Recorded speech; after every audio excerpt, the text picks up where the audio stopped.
Hello, everyone. Thank you for joining us for today's webcast, Optimizing Catalog Metadata, Ensuring Discovery and Access in Our Libraries. In the wake of a sudden shift toward remote access, librarians are reassessing priorities and making collections accessible to patrons who are unable to visit the physical library.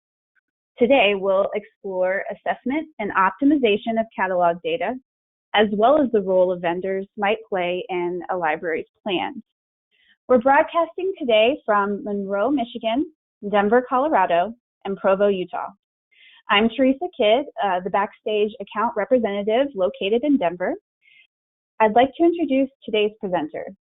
Tom Adamich is a professor and a technical services and reference librarian at Monroe County Community College and president of the Visiting Librarian Service. We will be recording today's presentation, and that recording, along with the slides, will be available to you in the coming weeks. We'll email you a link. On your screen, you can adjust the relative size of the elements by clicking on the gray bar between the presentation slides and the camera feeds and dragging that separator up or down. Attendees' lines are muted, so please direct any questions or comments through the questions panel. Okay, Tom.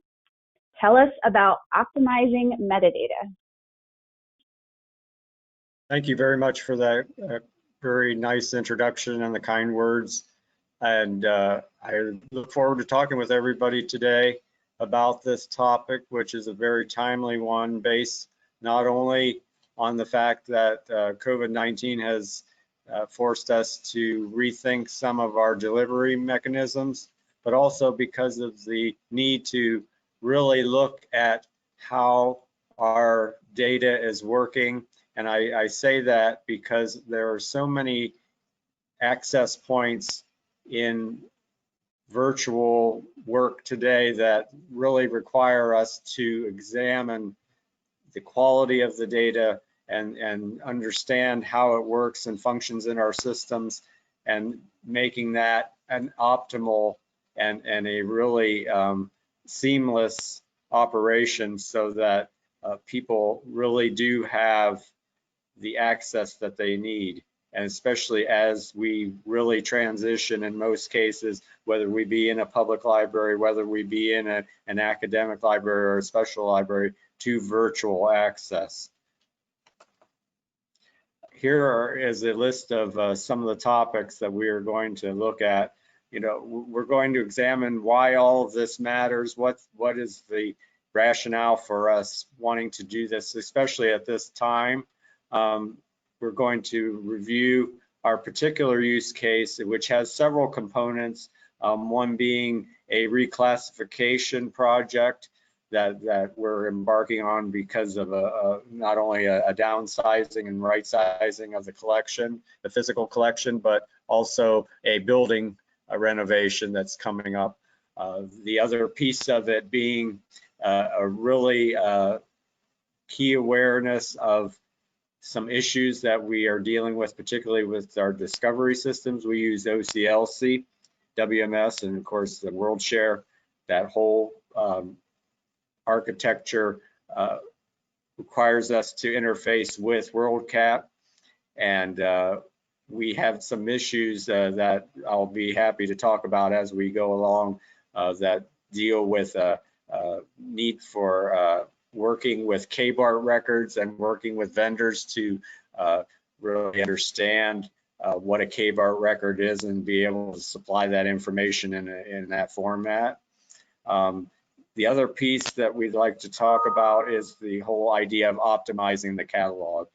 And again, when I say catalog, I'm looking at it from not only the traditional integrated library system, the library catalog function, but also, again, that discovery layer and how that particular piece of it interfaces with all of our collections, whether they be digitized versions of materials, whether they be ebooks, whether they be streaming media. And we'll talk about pieces and parts of all those formats during this conversation. And as Teresa mentioned, please feel free to use the chat. We will look at and review a lot of your comments at the end of the presentation during the question and answer period. I'll work with some of our backstage colleagues in that regard. And then we will also, hopefully, if we can't answer a question today, provide a forum for you in the future to be able to dive a little deeper into your inquiry and help you figure out what we might be able to accomplish. And we'll look forward to that time period as well. Right now, we're going to have you answer a question and look forward to your responses. With recent changes in library operations, what barriers to discovery and access have you seen in your institution's metadata?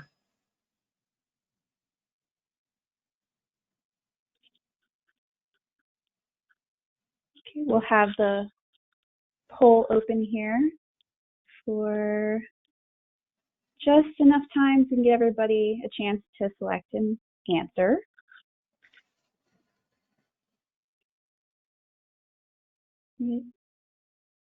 Just a few more seconds here.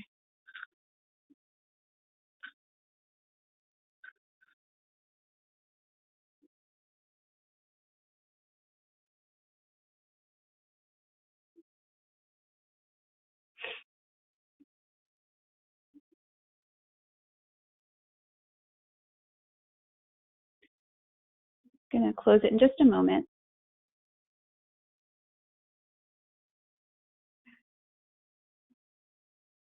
Okay. Looks like we have a good, about 31% selecting the, that's the largest selection of answer in complete publisher records, order records, and brief records. And then we have 15% authority control is noticeably out of date. 21%, some collections are not discoverable via main search page. 22%, problems in e-source resource links need to verify remote access. And then we have 11% with others. So we have our largest distribution, or excuse me, a largest selection here as incomplete publisher records, order records, and brief records. That's good to know, not because we want that condition to continue, but because I think it really reflects the essence of what this presentation is meant to discuss and hopefully give you some ideas or some avenues to consider to help to rectify that particular and some of those other data quality issues that are being reflected in your responses. And thank you for participating. That was very, very helpful.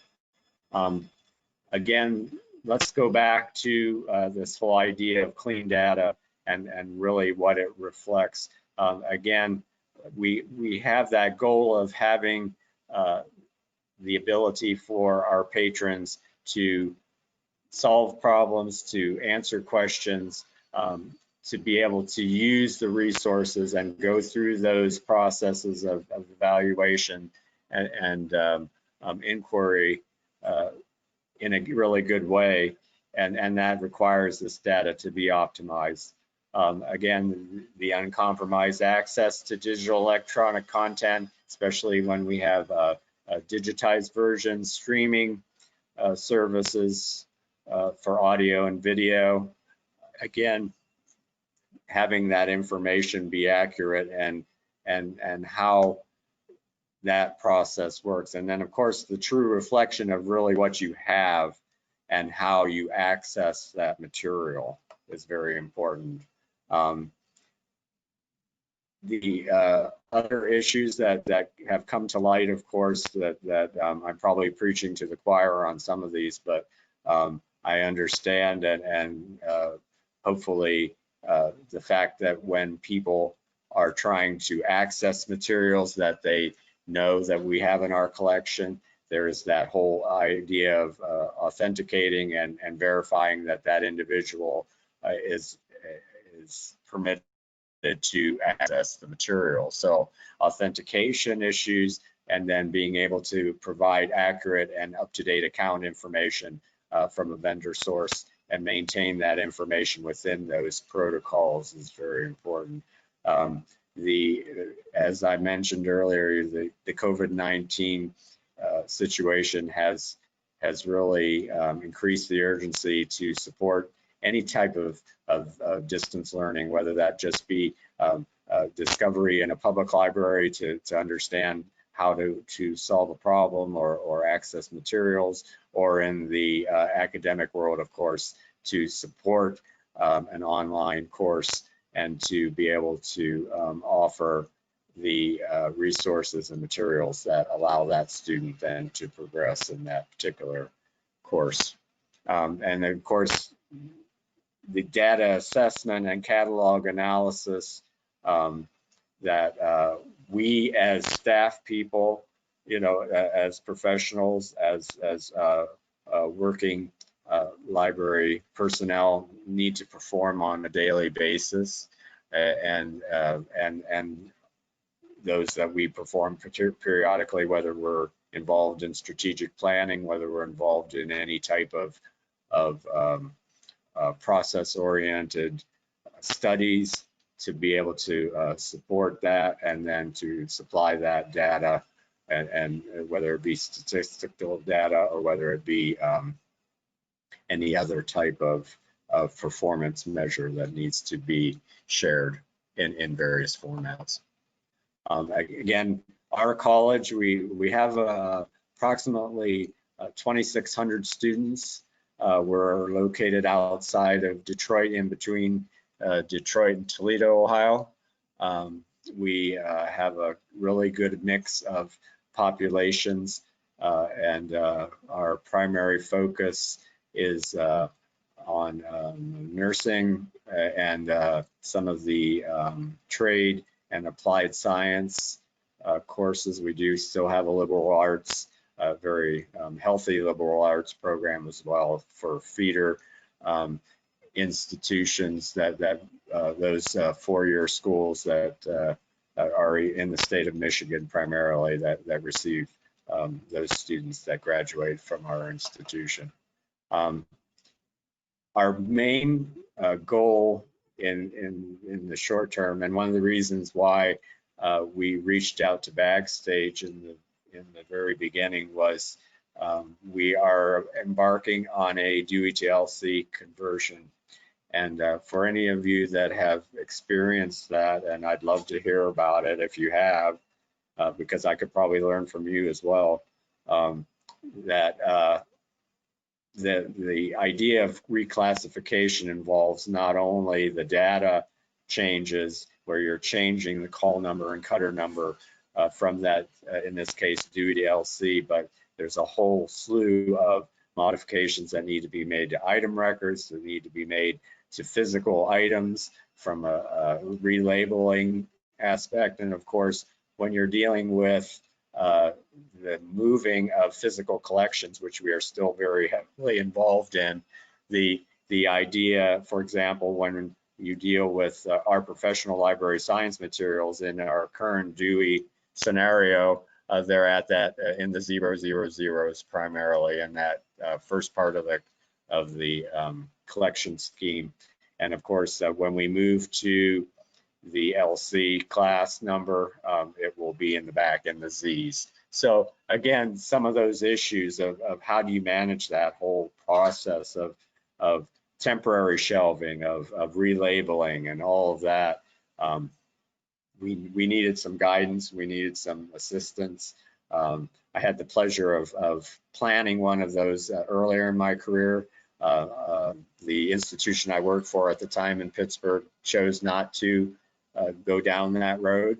So it was a good exercise, but again, it did help me to understand all of the pieces and parts of this particular project. The complexity of it sometimes, and in our case, of course, we also have the added complexity of then having to temporarily box and shift these collection items to a temporary holding location, if you want to call it that, during the renovation process, which is set to commence in May 2021. So a lot of pieces and parts there. And it's very interesting. Now, one of the main aspects, of course, is really that whole idea of modifying the holdings records or the item records. Again, our system, we use OCLC, so they refer to it as a local holdings record, LHR. And I just wanted to give you some examples of what we really need to do for the collections that the ones that remain. We're currently in a very, very aggressive weeding project. And I say that to really put emphasis on that. It's been going on for about a year and a half, just normally, but it's been accelerated quite a bit in the last 6 months. So just to give you an example of how those numbers will change in the new local holding record, and then of course where that information currently resides in the bibliographic record. It motivated us to look at options. You know, the scenarios that you have, of course, you can touch every record and you can go through the process record by record in-house. And that has some pros and cons to it. The big con being that making sure that those numbers and all of the information transfers properly. That's why we reached out to Backstage as a possible option. We are still in the process of evaluating the good work that Backstage did in quoting this particular project, and being able to answer our questions, provide the samples that we requested. What is this going to look like in your production process, and then being able to share that with decision makers at different levels in the college.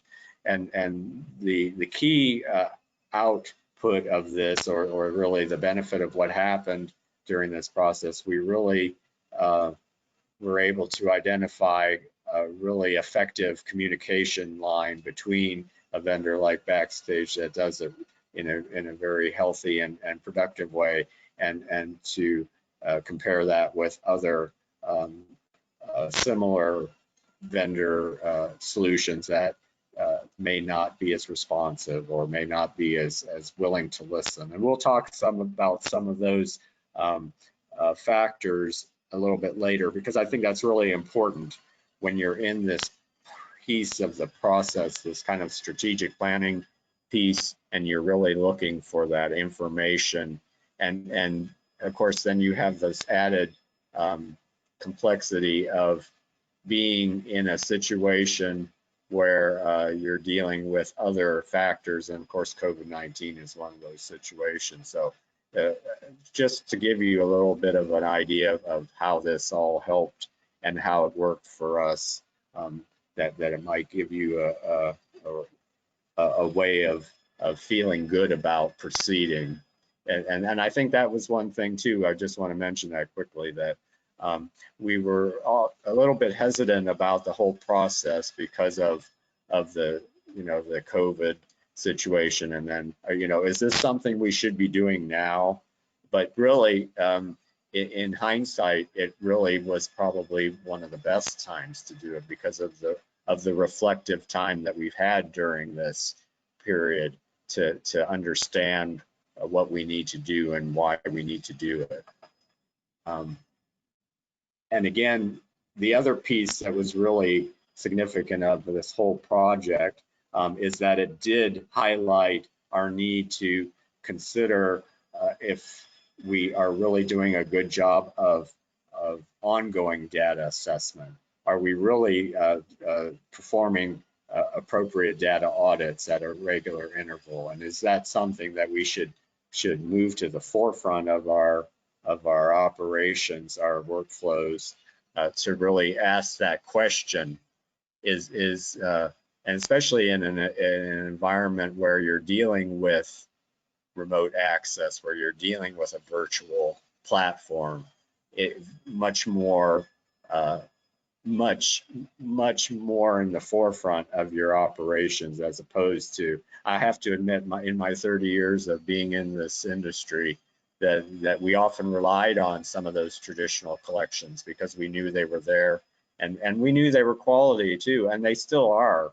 But there again, really putting yourself into this situation of maybe 100% virtual reliance is often a challenge. So again, data quality becomes a big issue. Part of our use case, of course, is really being able to still provide some of those traditional, what I would call traditional functions or features of being able to browse a shelf, being able to understand what the collection is in context and in relationship to other materials. So of course, our system, and I know whatever ILS, most ILS systems do a really good job of that, but I just wanted to highlight our particular situation and how that, again, that data quality issue really makes that important. And the other part of it, particularly when you're dealing with certain formats, and in this case, streaming media, is that data really working the way that it's supposed to? And I am so thankful to the folks that I reached out to who have developed this survey for OLAC, Online Audiovisual Catalogers. They're very kind to share information with me on what they're doing for this survey. They're just now compiling results, so you'll see some of this information pretty soon coming out. And I think it's really significant because of the fact that you have a combination of being able to provide access to this format in your catalog, but then you also have platforms that you're working with and vendors that provide those platforms, and making sure that that works too. Hoopla is an example. Those platforms that are providing those materials and working with those vendors to make sure that they're doing on their end what they need to do to perform data quality audits and such. I think it's really timely and important. The other piece that we've been dealing, and I will say it probably took half my time the last academic year, we instituted a DDA program, and we really had a challenge as to how we were being able to provide access to materials that may only be discoverable and then become part of our collection only after that faculty member or that patron, in our case a student or a staff member, would activate that title. And so there's been some really good learning from our end as to how we should best let people know how this works. And a lot of it relied on reaching out to vendors and asking for KBART files to optimize what we have in those collections. And then to be able to, how does it work with OCLC's interface? That was the other key, because we were kind of the intermediary. And I think that's something really, you're working with two agents, your system vendor, and you're also working with that content vendor. So you are that communication conduit. You're that individual and group that's working in that that context. I think that's really important. And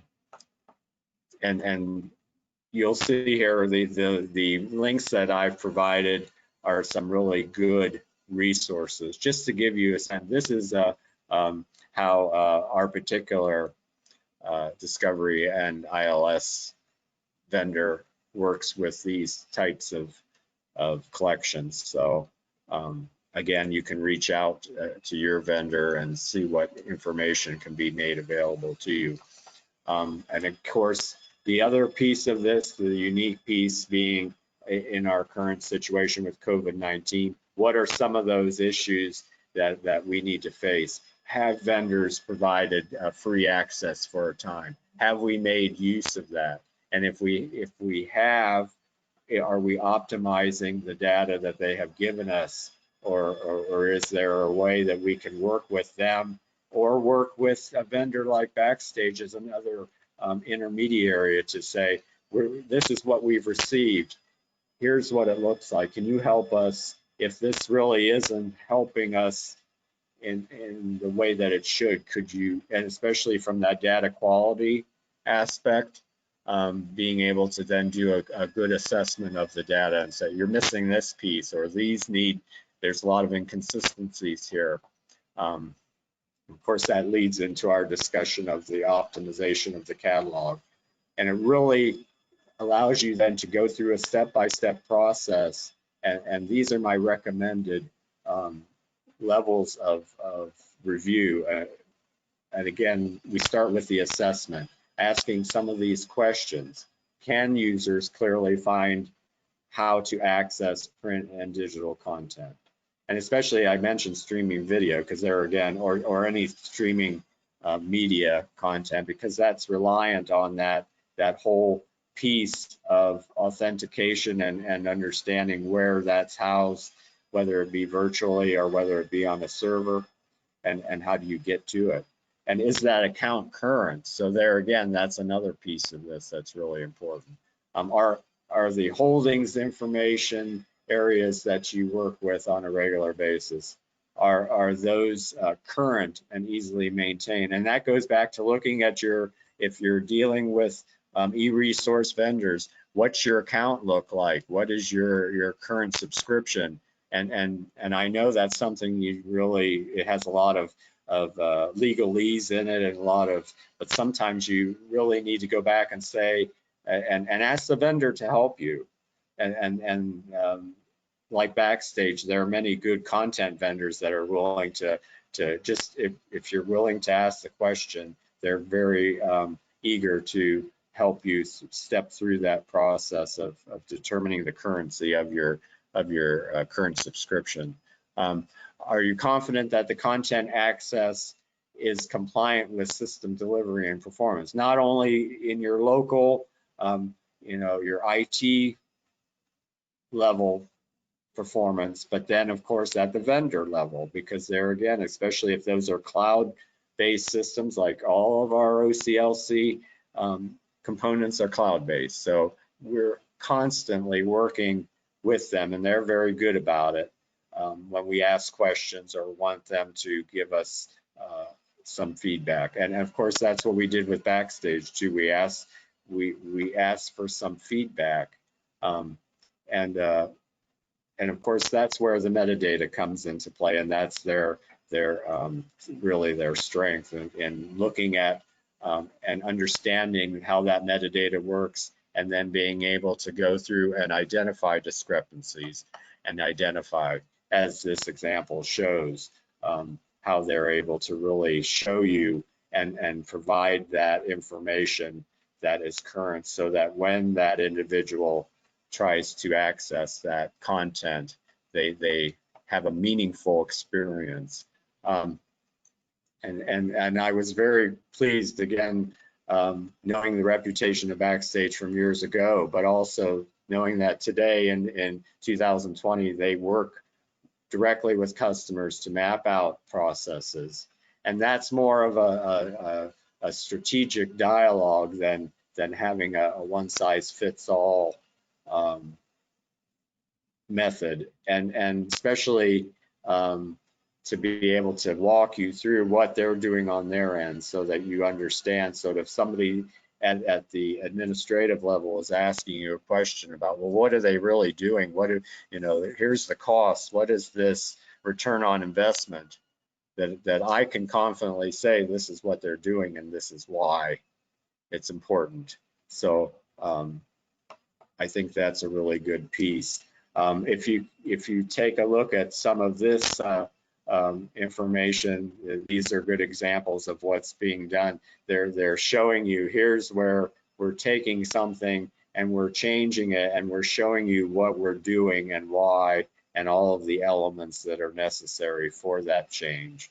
And I think that's really, in the statistics that they provide, they're very meaningful. So you know exactly how much has been done on this particular area of the catalog, and then the impact of what those changes can bring. When you look, for example, when you're looking at some of these, especially those fields that are really heavily dependent upon providing access, you know, it's not shown on this particular chart, but the 856s, whenever you have URLs, whenever you have persistent links that you're providing information, you know, what does that look like? And being able to then show statistically X percentage was changed, and here's what the actual numbers are.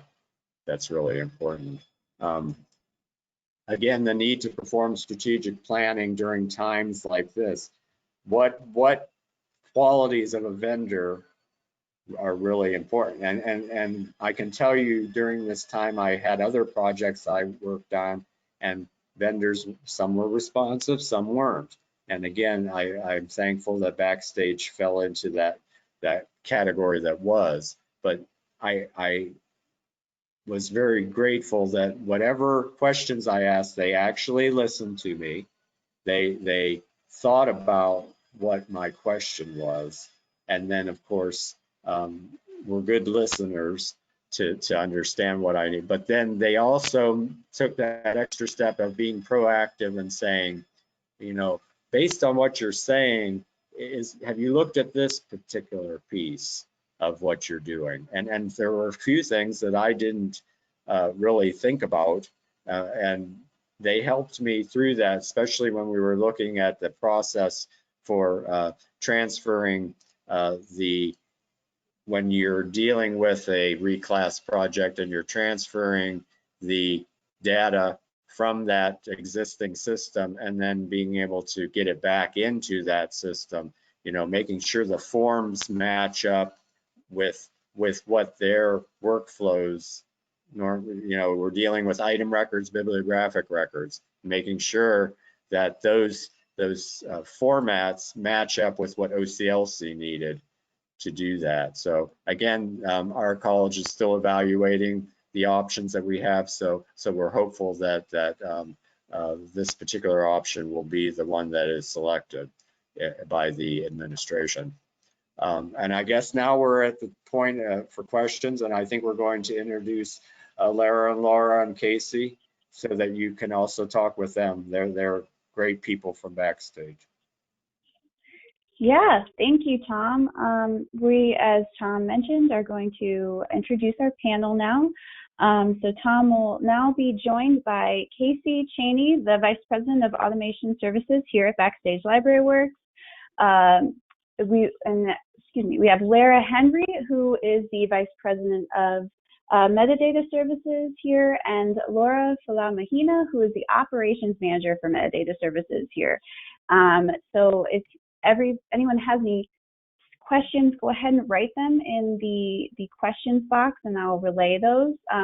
We did have one come in a bit earlier. It's not exactly about the data, more I think than a curiosity. So I'll just see, Tom, if you have heard any particular scenarios that are doing circulation for their library still. But David Bloom was wondering if, let's see, during the pandemic, are libraries providing online checkout for curbside delivery of books, kind of like how restaurants have been doing curbside delivery? Has anyone with any libraries they've worked with? Tom, you can start. Have you done anything particular at your library for allowing people to continue circulation?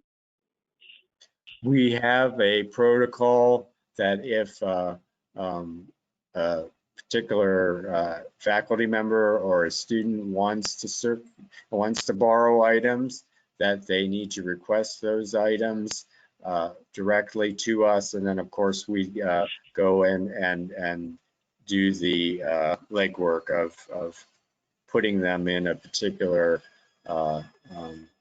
packaging and making sure that they have been sanitized and prepare that. but there again, we've had to do all that because we don't have a self-checkout process. So of course we can't allow them to, you know, have the transaction, but we do have that, and the protocols have complied with what our governor in Michigan has deemed appropriate for content delivery and making sure that those are all appropriate. But it is by appointment and it is by request. Okay. That's probably the best answer for that question. And please remember, everyone, that since we have a panel, if you do have a specific question for either us or Tom, if you would like to let me know, then I can make sure I designate that to the correct person. But otherwise, everyone from the panel, please chime in. Thank you for that. So from Christopher Stewart, looks like we have on the slide that had tables of the number of fields for MARC headings, what is the importance of knowing the number of, I think that's supposed to say the number of fields for each heading. Oh yes, it does. He added a little edit at the bottom there. So yeah, I'll say that again more clear. On the slide that had tables of the numbers of fields for MARC headings, what is the importance of knowing the number of fields for each heading? From my perspective, really, there are some times where there may not be a 245. So this particular report will definitely highlight that for you when you definitely expect one to be there. Or if maybe you're missing publication information, or maybe you have multiple 245s in your record. This particular report will definitely highlight those types of things. So then that way you can go back in and adjust whatever catalog record you need to. And in some cases, maybe there was an improper merge. If you were doing some sort of deduplication, that will highlight that, and we'll let you know where you have some problems that you need to address. And remember that the ILS systems and discovery systems as well are very dependent on that data. So if there are anomalies that exist, it's going to be reflected in how those results appear. And again, missing title areas, missing, you know, publication information, other missing elements will really create a very nebulous situation for somebody looking at that particular record and cause confusion. Perfect.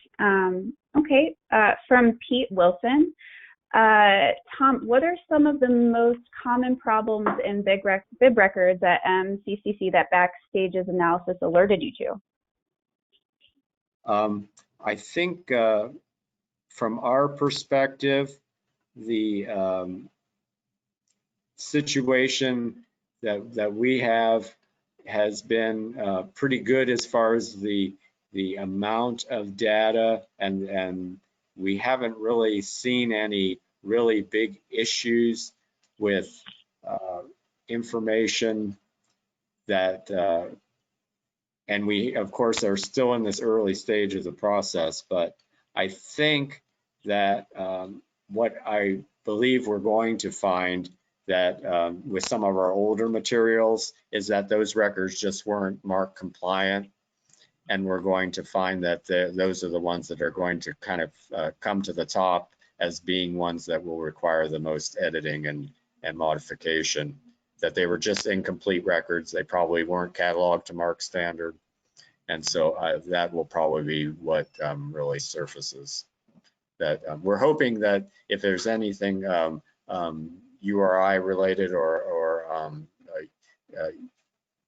as far as for digital access, that content is pretty current. Okay, perfect. Louise was wondering, you had mentioned earlier in your circulation process, you do a sanitization process on your items. How do you sanitize? Currently, there is a process whereby we have, if it's a material that is plasticized, for example, a video case, or that material is wiped down with a sanitizing cleanser and cloth. Of course, we can't do that with the, we don't want to compromise the media portion, so we have to be really careful about that. But the container is definitely one that we are doing that with. And of course, with the book materials, all of our books have been covered in Mylar.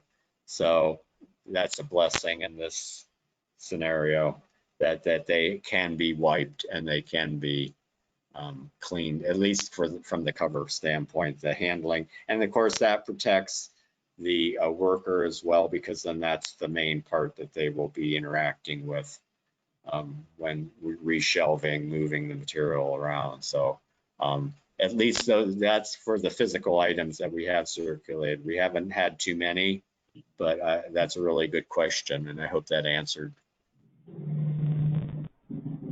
Okay. Melissa was wondering, Tom, you mentioned data audits at regular intervals. What are some things you look at specifically, and how often?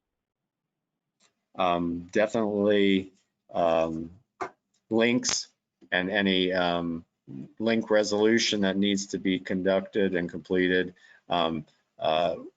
Looking at, we use Easy Proxy for authentication, so we go through and look at how materials are being accessed, and if there's a way that we find through the reports that there's some anomaly occurring that may be somehow related to bibliographic error or some type of issue there, then we go and take that information and do an investigation into that, especially if it's consistent. And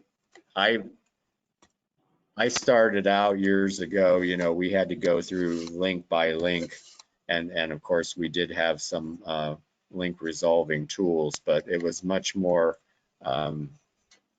elementary, maybe, if you want to use that phrase. So I'm very used to that process of doing periodic audits to be able to, at least in that case, random sampling will also give you some reflection on what's happening. So, and I think that's really important. It's easy to kind of, in our daily processes, and I know we're all busy people, but it's kind of easy to not do that. But I would highly recommend it. Okay, thank you. This next one is from Clara, and it's regarding data quality. And anyone from the panel, please join in. I believe this is directed at Tom, but if anyone else has thoughts on this as well, go ahead and jump in. But regarding data quality for deleted records, such as deleted bib, item, authority records, record sets, etc., how long do you prefer to leave them in the system? And this is my own personal opinion. I don't like to leave them in the system. So if they're not available, then I think they should be gone. And I think because there again, that goes back to that, if somebody's looking for something, the worst thing that can happen is that they go for it and it's not there. I mean, and that's whether it's a digitized version or whether it's something from the shelf.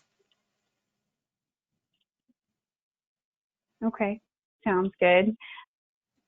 All right, let's see. Tamar was wondering, this is for our Backstage part of the panel. I'm curious how Backstage handles authority control when the author's name matches an authority, but is a different person from the name in the authority. Right. So yes, this happens quite often, unfortunately. If the heading in your bibliographic record is considered a generic heading, so it doesn't have any sort of qualifying information like a fuller form of the name or birth and death dates, we do have an additional process that will try to resolve those by doing a title name search against the Virtual International Authority file to see if we can pull in the proper authority that we want, and then therefore match it against the LC authority record. However, if, you know, two people have the exact same name and there's nothing anywhere that identifies who they are, that they are a different entity, right now we don't have anything in place to say, okay, it's the same name, but it's a different person. We do have reports that will tell you which headings matched, and which headings did not match. So right now, that is the best that we have. Hopefully someday we'll be able to figure out a way to definitely identify those that are different people outside of the VF name title searching, but right now there's not quite anything in place. Okay, perfect. And as a side note, excuse me if I butcher your name, I'm so sorry, but Zeneb, again, so sorry if that is incorrect pronunciation, but you agree with Tom on the deletion of records. So, Tom, you have someone who says correct. All right, and then Christopher has a question. For Tom, what level of completeness do you require for order records, and why is that important? I'm a firm believer if I can find a full record for an order record, that's the one I want to use, because then I can build off of that. That cuts down my time in-house as far as workflows.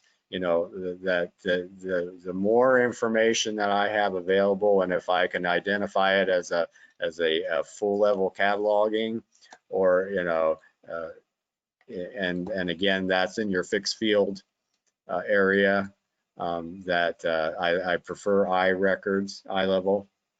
If that's available, that's what I'd like to use. And there again, being able to bring that directly into the system, then we don't have to do much editing or much modification, and it just makes that, and there are a lot more of them out there today than there used to be.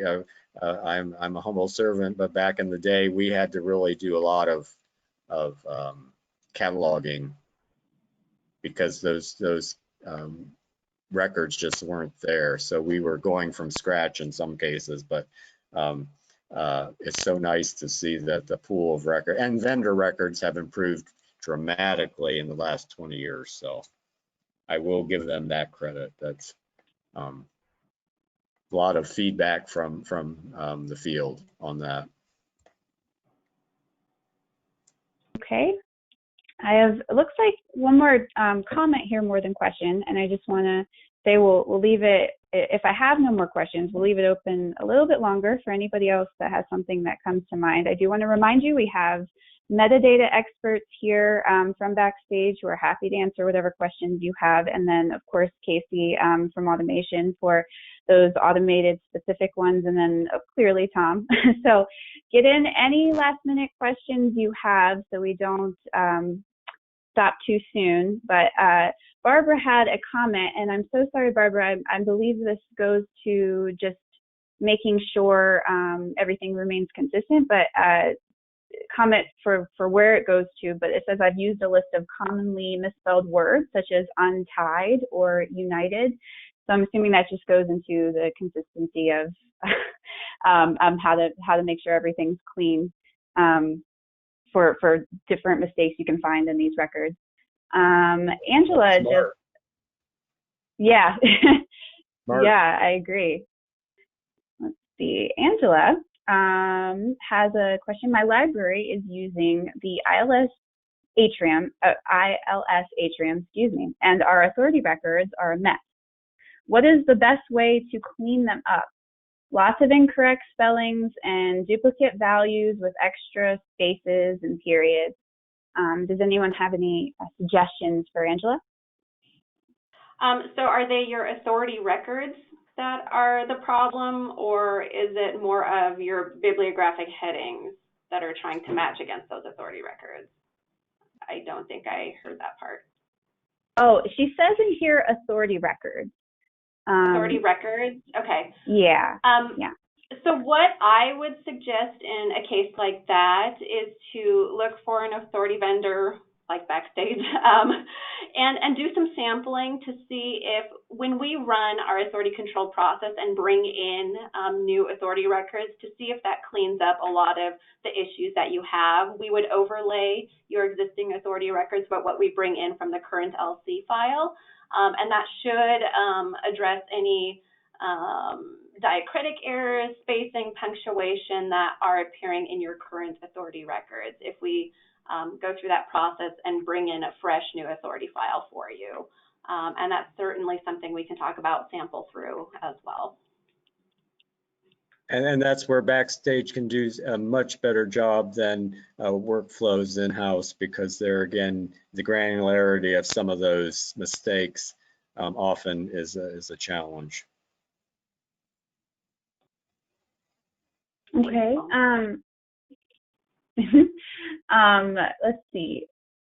James was wondering, are there automated cataloging tools for building out metadata? If so, what are some? Are you talking about being able to complete certain fields, or are you talking about being able to audit and then modify? I guess that's my question there. Of course, I love MarcEdit for a lot of things, so that's the reason I asked that question. If you want to parse it and put it into different HTML format or something, the dicing and slicing of Marc is best done by that, if that's the type of tool. And of course, if you're looking for a solution to be able to really understand if there's another source of that, the Backstage is a very good resource for that, to be able to, if you're trying to identify a more complete record or. Right, and that was something I was going to bring up too. If you're talking more about maybe you have a very brief record that might have maybe an ISBN, a title, maybe publication information, we do have automated processes on our end to go about and search external databases to bring in a full level catalog record. I'm not sure if that's what you were thinking about either, but that's certainly a possibility as well. Okay, well, James, if you have a more specific thing you want to focus on with that, please go ahead and throw it in the question box, but we will move on from there. One moment. Or if it's an in-depth one, I'd say he could reach out and we could look more in depth into that and take some time to. Absolutely.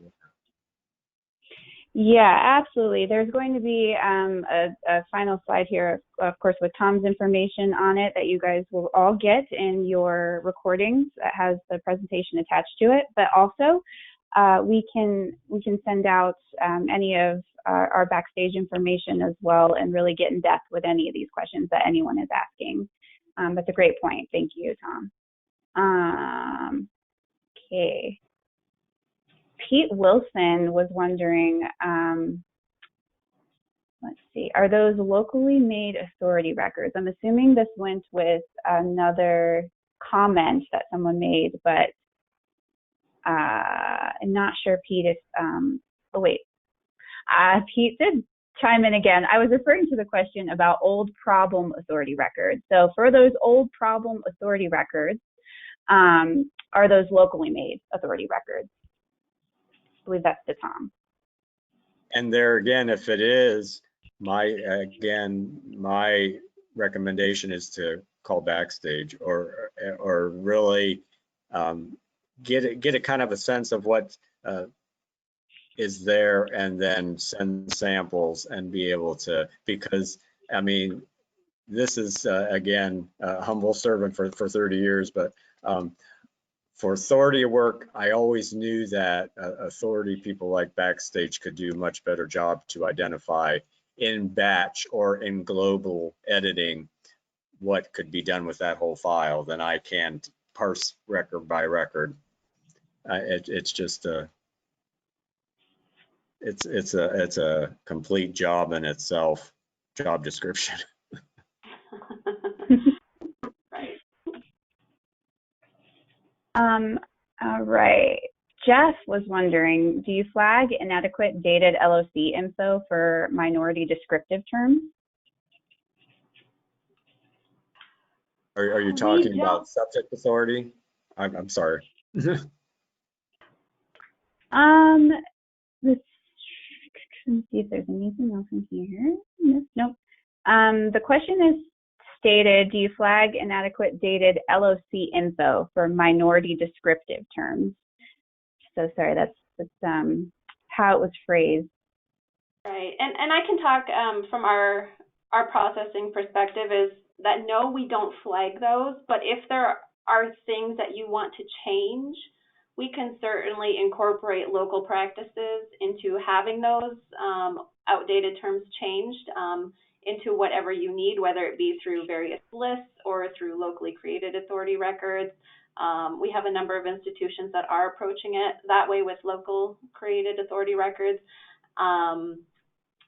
to ensure that those outdated LC terms are changed to something that is more timely and appropriate.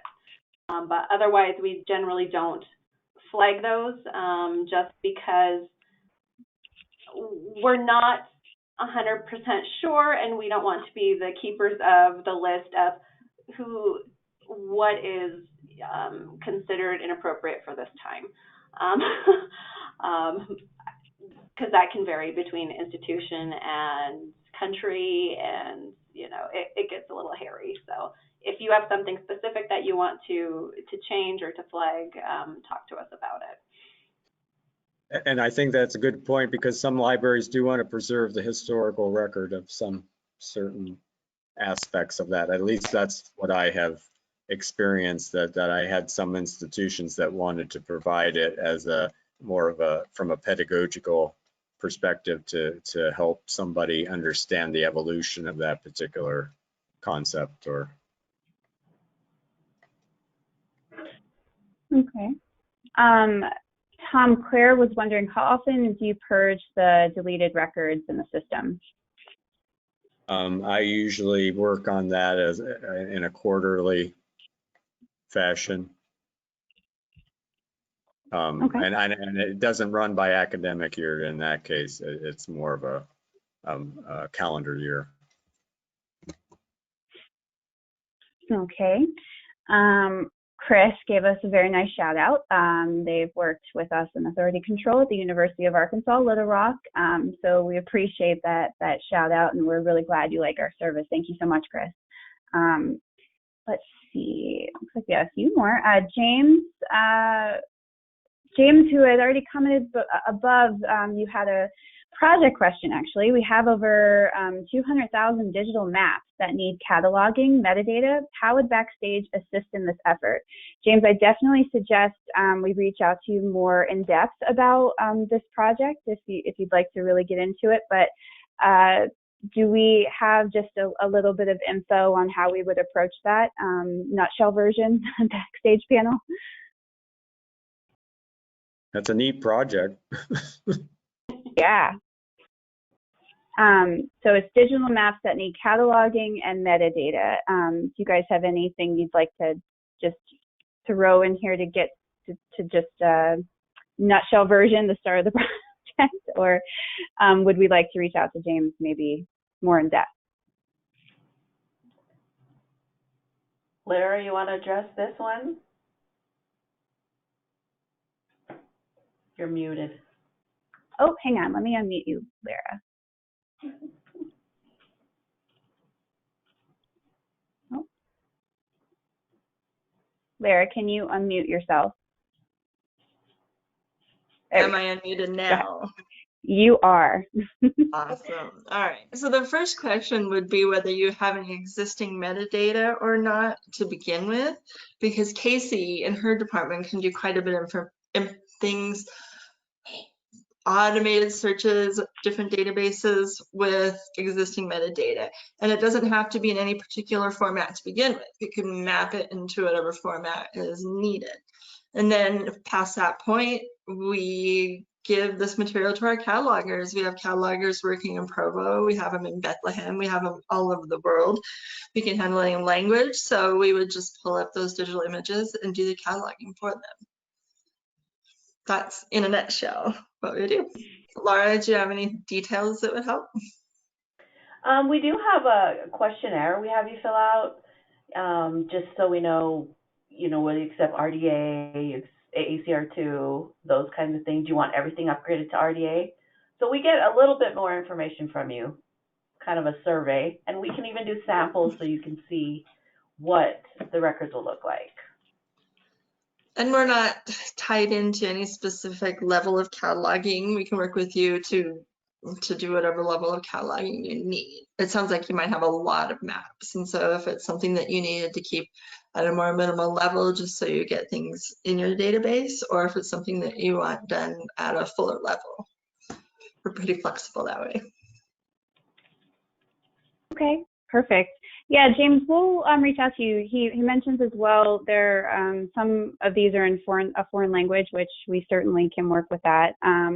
So we'll make sure we reach out to you with a little more information on that. And of course, you're welcome to reach out to us for additional questions as well. But yeah, we'll help you with that for sure. Mary Sin, just let's see, under the impression that Backstage will not catalog for you. Yeah, Mary Finn, we will definitely catalog for you and clean up your data. We do both. So I'm sorry if for confusion there was before. We definitely will catalog for you. And I'm glad you were able to use us last year, at least it looks like for cleanup. Thank you so much for the kind words. If you have any cataloging projects, of course, reach out to us and we'll definitely help you with the manual cataloging as well. And I think that's it. We're 2 minutes over the hour here, so I don't want to keep anyone too much longer. I don't see any other questions popping up. You're very welcome, Mary. Okay. I think we're going to go ahead and call it. Thank you, everybody, so much for joining us today. Thank you, Tom. Thank you to our panel. Everyone, if you'd like to say bye to everybody real quick, and we'll sign off. Thanks, everyone. Okay. Bye. Thank you. Bye. Take care. All right. Okay, thank you, everybody. Everyone have a great rest of your day. Thank you so much.